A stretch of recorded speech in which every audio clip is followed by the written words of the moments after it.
Hello everyone and welcome to this week's lecture for Information Studies 752. So this will be the first of our 2-week exploration of online collections. So last week we talked about how in this course online access encompasses online collections and online finding aids.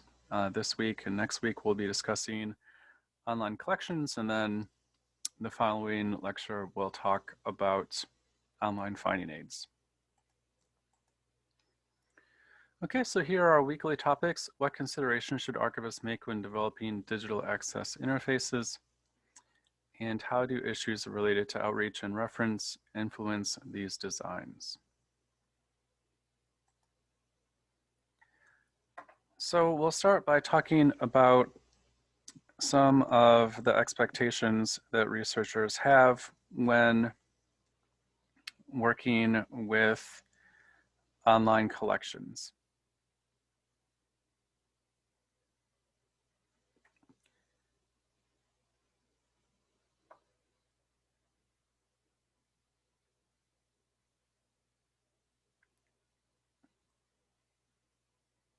And obviously a key thing that archivists want to do is they want to meet researcher expectations as much as possible. They want researchers to feel like the online collections that they're looking at have value, that they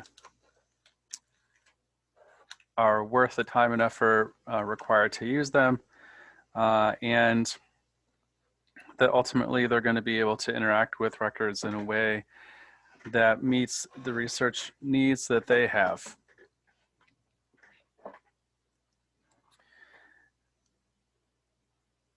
And in some ways, researcher expectations may not be entirely realistic. For instance, as Mills notes on page 162, researchers may expect that everything that an archive has is going to be online. And they may expect that they will be able to conveniently and easily access, all the records in an archive, which, as we know, typically isn't the case, or is almost never the case.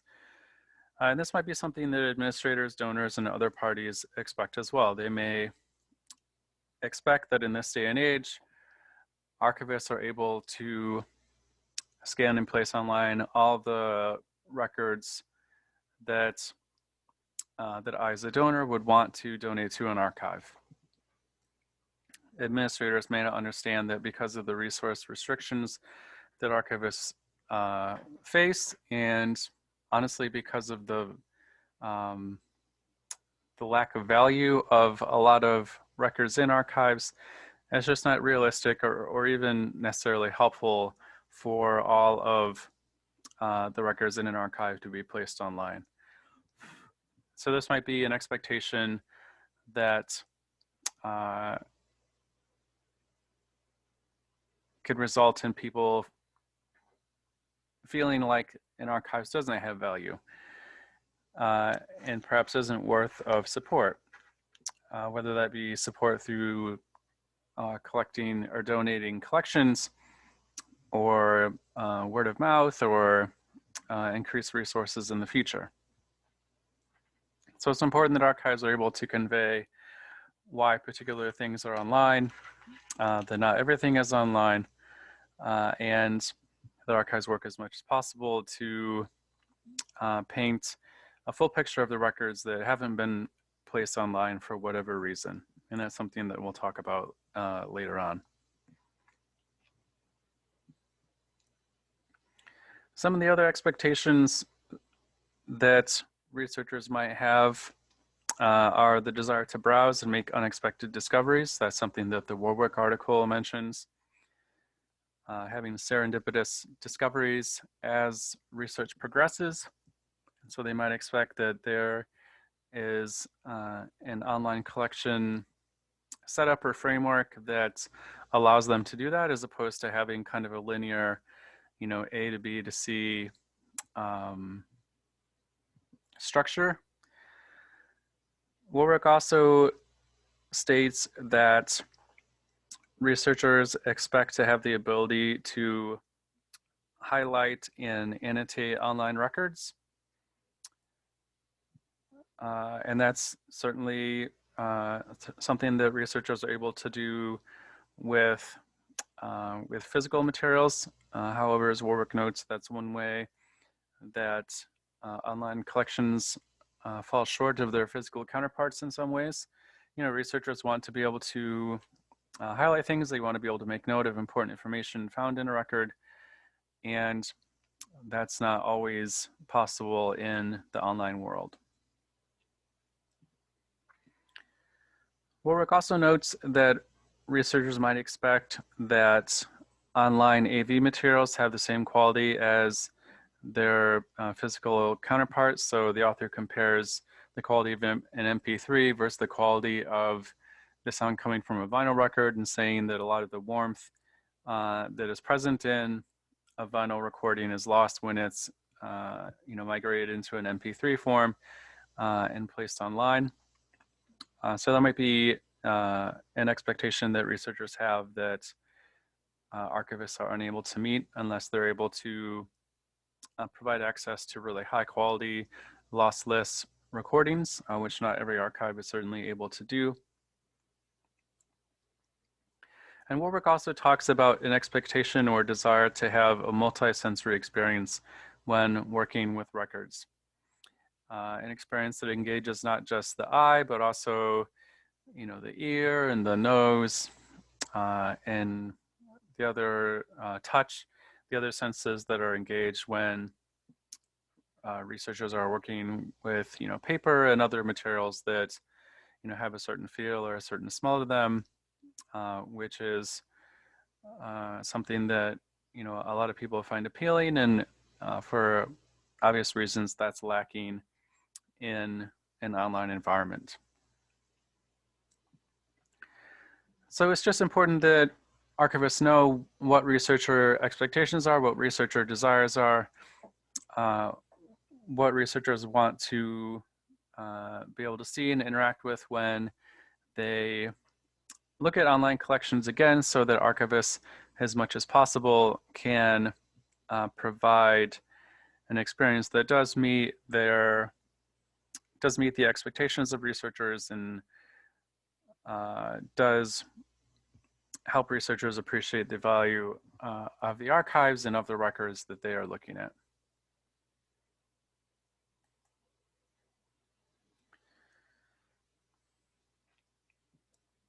So what are some of the barriers that get in the way of providing records in an online environment? On page 160 in the Mills article, the author talks about limited resources, high costs, quickly evolving technologies, copyright and legal issues, as well as changing user expectations have complicated the selection of materials for digitization and how best to make those materials available. So a lot of these are related to infrastructure, which we'll talk about in just a minute. Copyright and legal issues are certainly barriers that have scared a lot of archivists over the years, perhaps unnecessarily, but it is something that an archivist has to consider when deciding what to place online or how to place something online, how to provide access to a record. Obviously, the last thing that an archive wants to do is, fall afoul of copyright laws and get a letter from a lawyer or someone else saying, hey, you need to take this down. So that certainly has been a concern for archivists over the years. Changing user expectations is also an interesting one. Archivists may not have the resources to update or modify their digital collections or the platform through which their digital collections are provided in order to meet the expectations of researchers as they change over the years. So archivists may be working with a digital collections platform that is a little bit older, a little bit outdated, simply because that's what they have the resources to use. And if that platform doesn't kind of grow and evolve, then it may result in a online collections experience for researchers, which seems a little outdated and doesn't meet the some of the expectations of more contemporary users, or doesn't include more advanced tools for interacting with digital collections that researchers might find helpful and useful. Mills also notes on page 161 that digital surrogates must be arranged, organized, and promoted to ensure that they're visible and readily accessible. Obviously, these are things that take resources and effort as well. And again, we'll talk about infrastructure later on, but just an overall lack of infrastructure can be a big barrier to placing things online, and also placing things online in a way that meets the expectations and needs of researchers.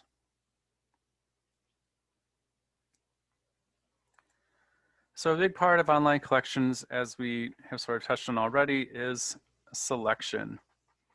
So this is the process where archivists go through the records contained in the archive, and they decide which records they are going to digitize or provide online access to, if the records are already in digital form, and provide to researchers in an online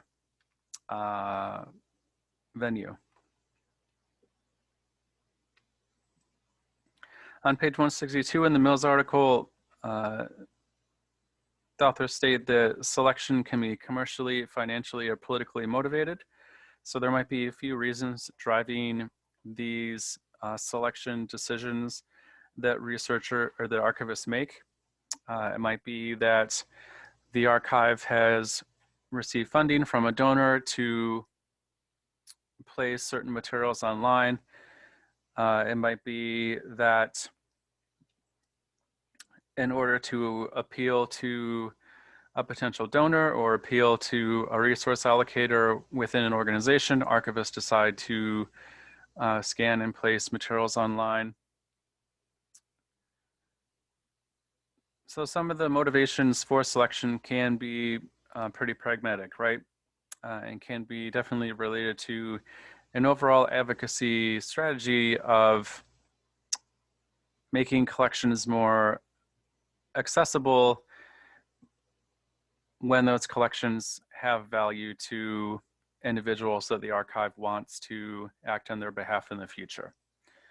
So again, kind of a pragmatic choice, kind of Machiavellian, but sometimes archivists have to make that choice. Even if collection material isn't of the highest value for the general public, if it does appeal to those that the archive wants on their side, then maybe that's rationale enough for selecting them for digitization and online access. The Mills article notes that some other motivations or reasons for selection might be the evidential value of the original, so just the overall quality of the record. If a record or a set of records has a strong connection to the archive's mission, then that might be another reason why a particular set of records might be selected to be placed online. It also touches on digitization as a way to circumvent physical characteristics that limit physical access. So if records are particularly fragile, then placing them online can allow them to be accessed without the original record being further damaged or handled. If the records rely on a particular piece of hardware or equipment to be played that may not be readily accessible, then that might be a reason why they are digitized and placed online. So kind of a good mix of the pragmatic and of decisions that base just from the overall value or characteristics of records themselves.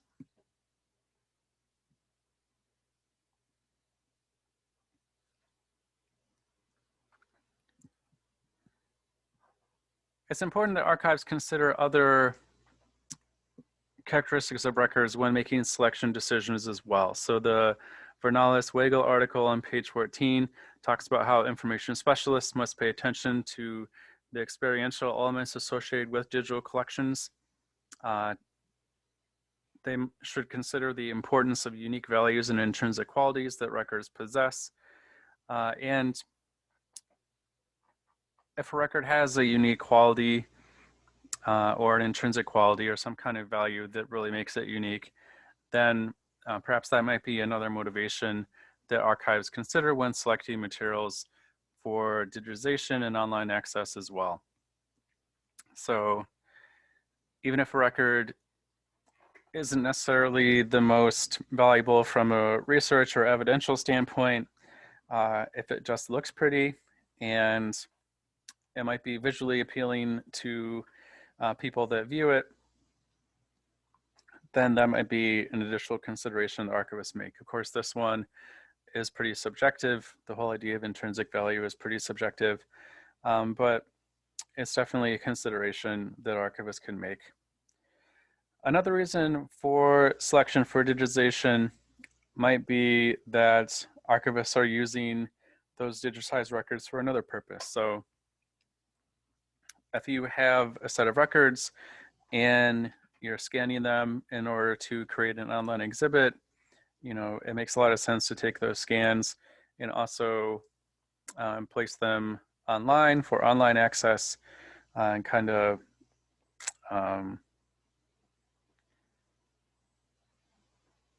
take advantage of the fact that records have already been scanned and use them in a couple of different ways. So that might be an additional consideration that archivists make. However, as the Mills article notes on page 162, most selection decisions are made ad hoc, and there isn't necessarily an advocacy goal or thought process behind why records are digitized and why certain records have been placed online and other records have not. And this can be unfortunate because, as Mills notes on page 163, archivists need to explain selectivity to stakeholders. They need to be able to justify why they have chosen to place particular records online as opposed to other records. And if there isn't really a thought out and documented thought process behind why certain records were selected, then selection decisions can be difficult to support or defend. And if this is the case, then resource allocators might not have the confidence that archives are really thinking through why they are expending infrastructure and resources, placing things online, when they don't even have a good justification for why records are being placed online and made more accessible to researchers as opposed to other records. So it's important that archives are able to defend their selection decisions and make them clear, make them transparent, so that resource allocators, really the general public and researchers in general, have confidence that archives are behaving in a way that is going to result in an efficient and justifiable use of resources.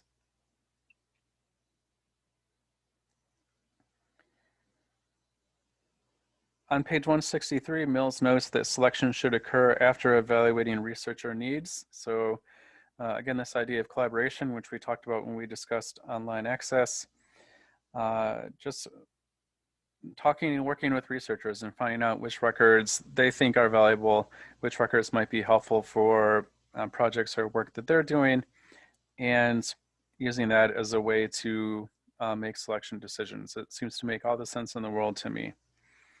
The Mills article also notes consulting reference data and web metrics to try and figure out what researcher needs are, what they might be, and also analyzing research trends to understand the direction of scholarship. So again, instead of just making ad hoc decisions, archivists are thinking about, okay, it looks like these collections have been used in the past, or it seems like this particular topic is really prevalent in culture or in academia right now.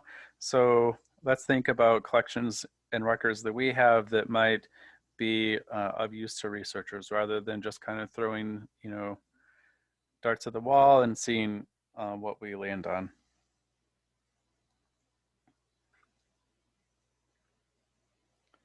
On page 165, the Mills article notes that selection requires balance, and that institutions should choose items of interest to their researchers, but they should also take care to preserve their institutional interests, requirements, and reputation. So while you do want to put some selection decisions in the hands of researchers and in the hands of trends in academia and in reference and use that you see, it's also important for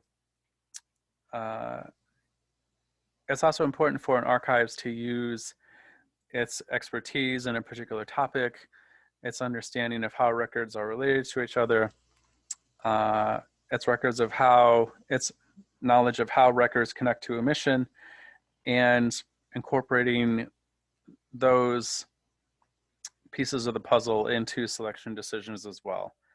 So it can't just be researchers and users dictating what's going on, but a nice mix of getting feedback and information from researchers and from researcher studies, researcher surveys, which we've talked about before, and also the archive saying, okay, this is an important part of the discussion, but also we as an archive have this understanding of these records and how they fit together, and we feel like that should result in these selection decisions being made. So it has to be a give and take.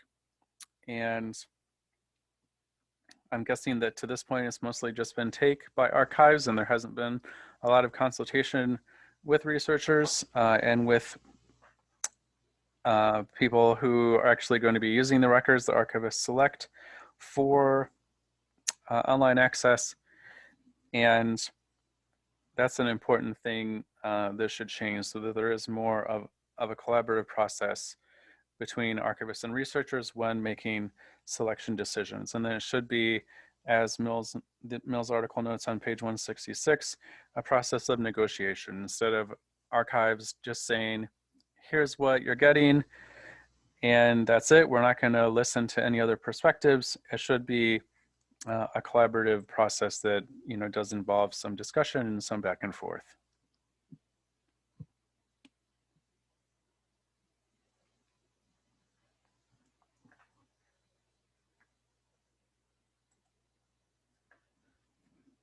So next, we'll connect the idea of online collections with infrastructure. So obviously, we have resources here. Placing materials online can be pretty resource intensive. So in a lot of instances, it's going to involve scanning, which is going to involve having a scanner, having the time to scan records, having technicians who are skilled at scanning records, and you're going to have some kind of server space to store the records that you scan so that you can place them online. So a lot of resources can go into online collections. Even if records are already digitized, you have to have server space for those. I touched on the need to have collections that were arranged and described well before they can be placed online, so that the archives and researchers are aware of the different contextual relationships between records. That's something that takes staff and resources. So there's a lot that goes into even preparing records to be placed online, and then having the technological infrastructure to place them online and make them available for researchers around the world. Holdings is an interesting one. You know, you have to have good records that are actually worth the pain and effort to put online. If you're just scanning, you know, garbage and placing it online and it's never going to be useful for anyone ever, then that's kind of a waste. So ideally, you just want to put stuff online that you feel really represents the important aspects of your archive, stuff that is going to meet the needs of your researchers, and you know, quality records are ones that are going to be able to do that. Another interesting one is placement of the archives within the organization and its freedom of action. If archives have more freedom and are considered to be an important part of an organization, then they may be able to free themselves of some of the political or financial considerations that can surround selection. And that might result in records that are more useful for a broader set of the public being placed online, as opposed to records that might just meet the needs of a particular donor or a particular resource allocator that the archive needs to woo, because it doesn't really have a lot of freedom. It doesn't really have a lot of support within the organization. If an archive doesn't have a lot of freedom of action, it may be that that people outside of the archives are, you know, dictating or telling them what should be placed online. And again, those records may not be records that necessarily represent the interests or needs of the general public. So that's certainly not an ideal situation. Organizational culture and planning systems. Obviously, taking a record that may exist in analog form and then scanning it and then placing it online with all the associated information and contextual relationships developed, that is something that takes a lot of organization, and making sure that all the steps within that process are carried out appropriately takes a lot of planning. So those are two big aspects of online collections as well. Relationships with other individuals and organizations. This can be a really great one for online collections. Having these kinds of relationships can help develop some of the virtual reunification that we talked about during our discussion in our introduction to online access lecture.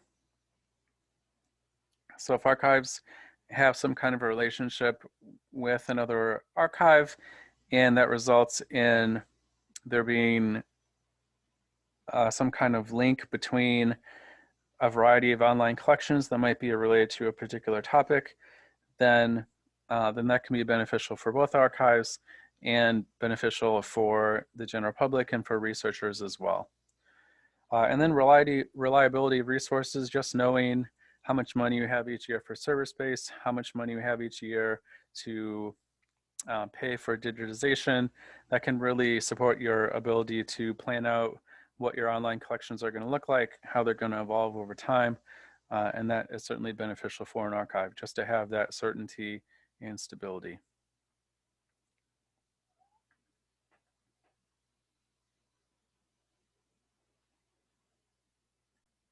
So having talked about some of the researcher expectations for online collections and the rationale or motivations behind selecting which materials are placed online for researchers to work with, it's helpful to connect online collections with some of the topics and areas of discussion that we have already touched on in this course. So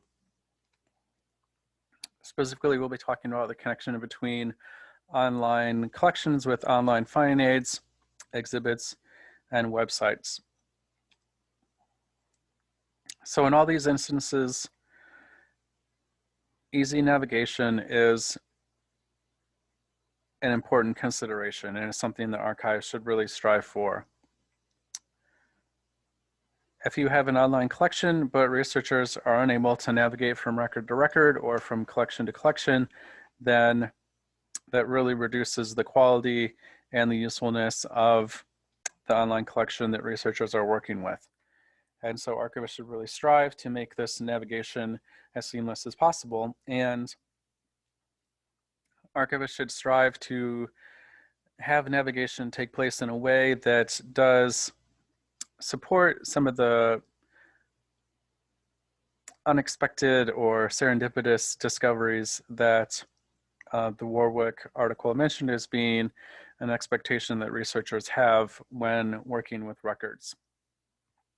And obviously you want to have easy navigation in online finding aids, which we'll touch on when we discuss online finding aids. We talked about the need for easy navigation in exhibits and also websites earlier on in the semester.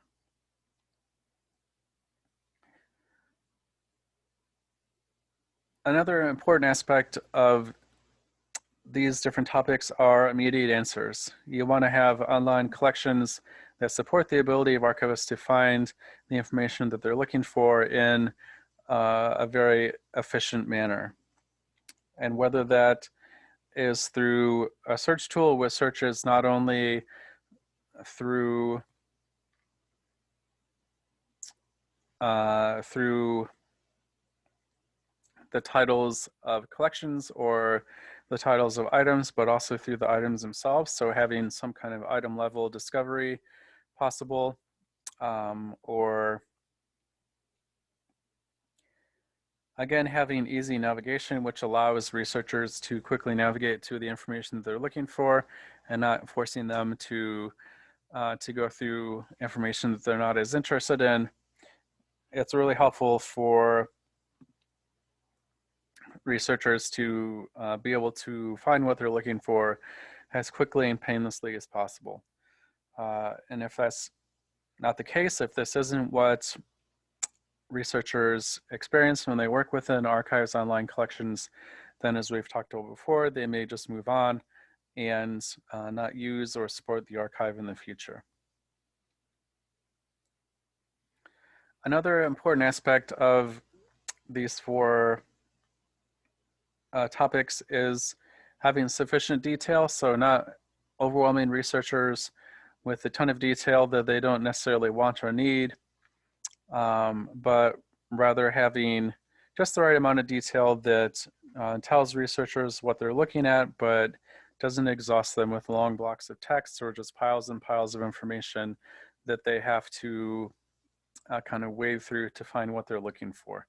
So if you have online collections and the information that you use to describe the collections that the researcher is looking at is just really long and difficult for them to get through, then again, that's going to serve as a barrier between the researcher and the information that they're looking for.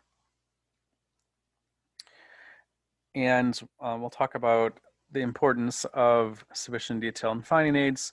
And when we talked about exhibits and websites, we discussed how you don't want to have huge chunks of text and just a blizzard of detail for researchers to look at and have to go through in order to find the maybe limited amounts of information that they're looking for.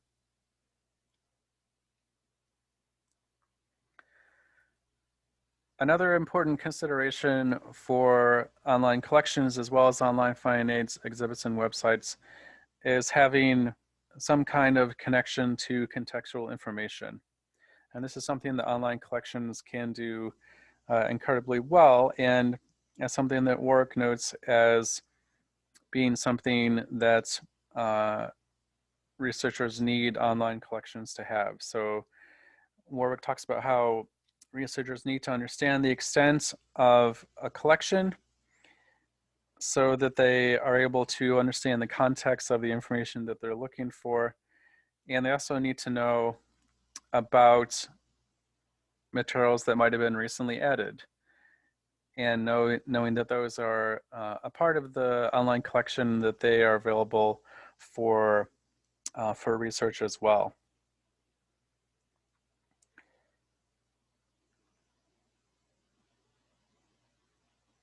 Having this contextual information might be particularly important since, as we talked about, researchers may expect everything to be online, and letting researchers know that there is this additional information that has some contextual tie to what they're looking for that isn't online will clue researchers into the fact that there is additional information out there and that they can consult and work with as well.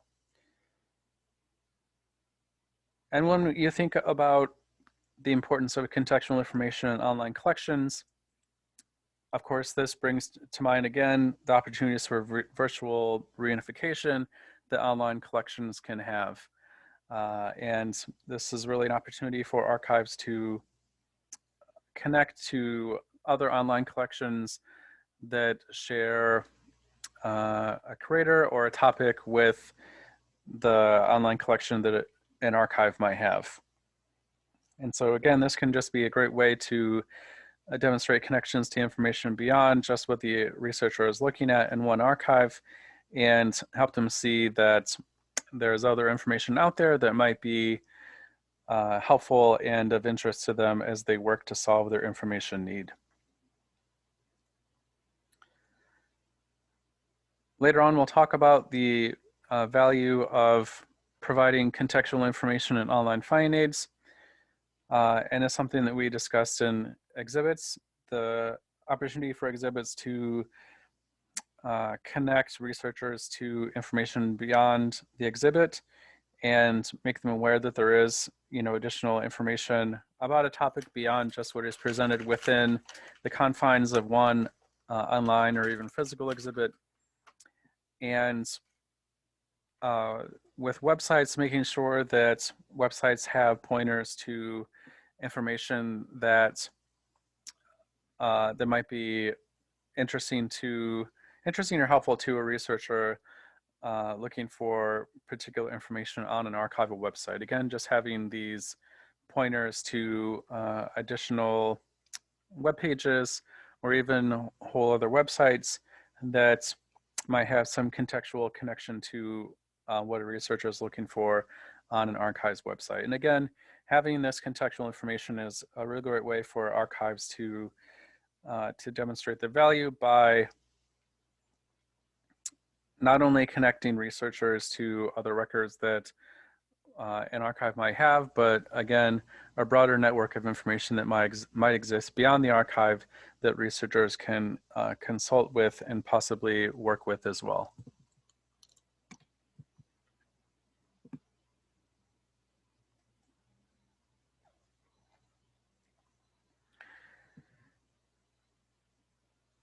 So looking at the overall connection between online collections and happy researchers, as we've discussed, there are a couple of key factors that are involved here. So informed selection, which we talked about before. So selection based on the expertise and knowledge of the archivist, yes, but also selection that is based on consultation and collaboration with researchers and with the public. So the archivists are selecting and making more accessible records that are more likely to meet researcher needs, but also appealing design and presentation. And I don't just mean visually appealing, although that's helpful, but also appealing from a perspective that the design and presentation includes tools and features that researchers expect and like to see in online collections. So again, connections to contextually related material, the ability to highlight and annotate materials as they're working with them, the ability to navigate through an online collection easily and find information easily. If you combine that with providing access to records that researchers want and need, that's going to result in happy researchers. And of course, that can have a lot of benefits for the archive, both in the near term and in the future. And so again, the idea of collaboration is so important, and the idea of working with researchers and working with the public to discover what they want and what they need is something that archives should really value and should really seek to put in place. So researchers want to have online collections that really promote use as the main rationale for archival work. There should be online collections that facilitate use and include the features that researchers want, and that is easy for researchers to use. And that should really be why online collections are created and developed. And a part of making that happen is getting the information on current and potential researchers when archives are thinking about how online collections can be developed or adjusted. So again, working with researchers to find out what they want, what they need, and taking that into consideration when decisions around selection and the design and presentation of online collections are being made. So being proactive about gathering and using researcher information, marketing online collections so that researchers are aware of them and that they know that they exist. Again, just really focusing on use and researcher services and prioritizing that within the archive.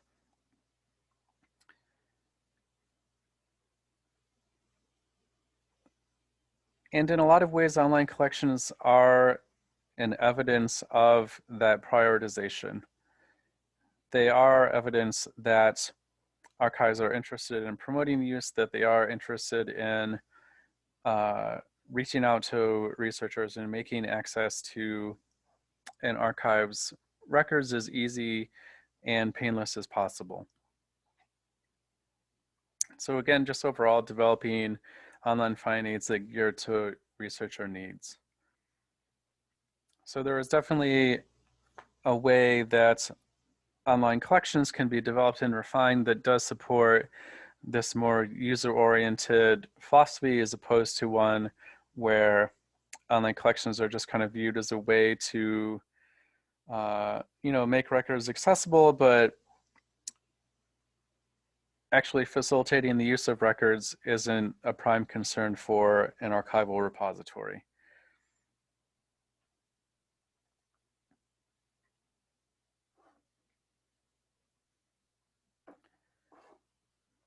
So thinking of online collections from a researcher services prospect can result in some strong overlap between the online collections and again, how they're designed and presented, the selection that goes into them, the information seeking behavior of researchers, knowing that online collections might just be one berry that that researchers look at when conducting information. So why not provide links to other berries either within the archive or outside of the archive that researchers might consult as well. Knowing that according to the principle of least effort, if online collections are difficult to use, then researchers are just going to walk away. So, okay, we're aware of that, so let's develop online collections that meet our researchers' needs and allow them to do research in an easy and intuitive way and isn't going to result in them being frustrated. So again, the researcher needs part is just knowing what your researchers' needs are and providing that within your online collections as much as possible in the hope that this results in people being more willing and more interested in using your materials as a berry that they pick from when they're doing their research. So finding this sweet spot really relies on this researcher services aspect or orientation towards online collections. If you aren't really thinking about why people or what people want from your online collections or what they might be interested in looking at, then there may be no overlap, or there may be very little overlap between your online collections and how your researchers do research and what they need when conducting research. And this can really harm the ability of your online collections to be successful and to be a great advocacy tool that you can use to advocate for increased archival infrastructure in the future.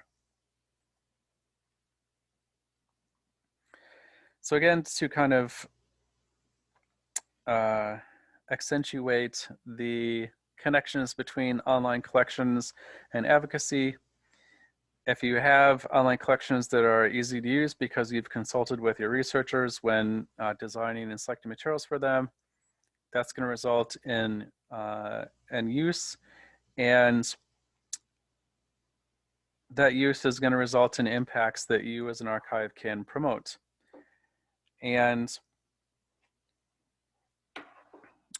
this promotion can result in more people using your archive, more people having positive interactions, and that can result in more uses of your archive's collections.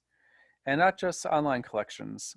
If people are using your online collections and you have nice contextual links to collections that aren't online or parts of collections that aren't online, then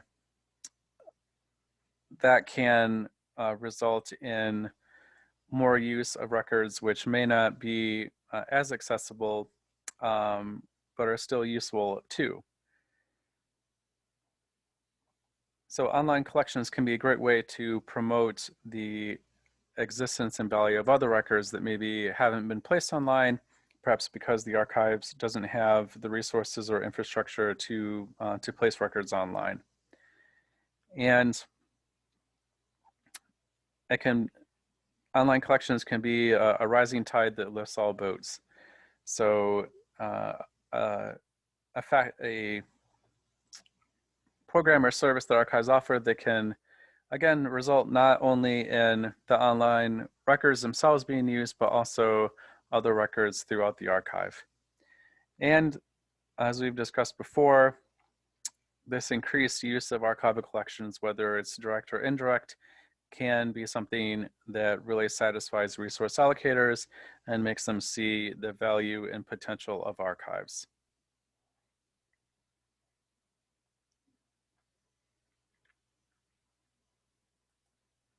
Okay, so that's the lecture for this week. So again, we talked about some of the expectations that researchers and users might have when it comes to online collections.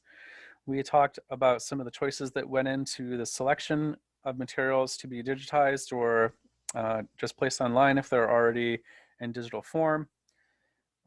We talked about the different types of infrastructure that went into the development and maintenance of online collections.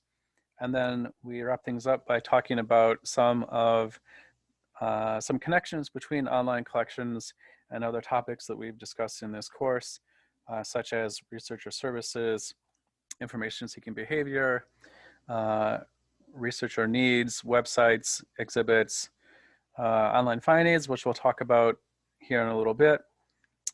So definitely a lot of connections between online collections and previous topics of discussion in this course. And